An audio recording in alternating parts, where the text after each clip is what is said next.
নমস্কার, কেমন আছেন সবাই? অর্পিতা ডেইলি লাইফ ব্লগসে আমি আপনাদের সবাইকে স্বাগত জানাই। আবার একটা ছোট্ট মিনি ব্লগ নিয়ে আপনাদের সামনে এলাম। তা আজকে মঙ্গলবার, তা প্রায় 11:30 বাজে।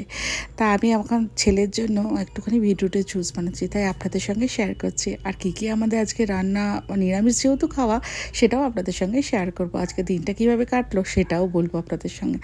প্রথমে আমি ছোটো ছোটো করে পিস করে বিটরুটগুলো কেটে নিয়েছি। যেহেতু আমার ছেলে প্রচণ্ড উইক আর ওর হিমোগ্লোবিনটা কম, তা প্রতি সপ্তাহে 2বার করে আমি এই বিটরুটের জুসটা ওকে খাওয়াই।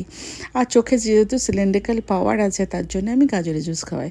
তা আমি আজকে বিটরুটের জুসটা কীভাবে বানিয়েছি সেই জন্য আপনাদের সঙ্গে শেয়ার করছি।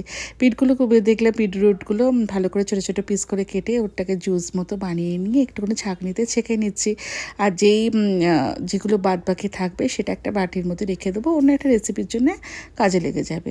জুসটাকে ছেঁকে ওর মধ্যে একটুখানি চাট মশলা আর একটু বিট নুন দিয়ে ভালো করে গুলিয়ে নিলাম। তার ওপর দিয়ে গার্নিশের জন্য একটু পুদিনা পাতা দিয়ে দিয়েছিলাম। কি ভালো লাগছে না দেখতে, সুন্দর লাগছে না? ব্যাস, এবার ওকে 1 গ্লাস দিলাম আর নিজেও 1 গ্লাস খেয়ে নিলাম। যখন দিচ্ছি দেখুন না মুখটা কেমন করছে, যেন মানে কি একটা দিয়েছি, গাটা পুরোটা নাকি ওর গুলিয়ে ওঠে। আর আমিও 1 গ্লাস খেয়ে নিলাম।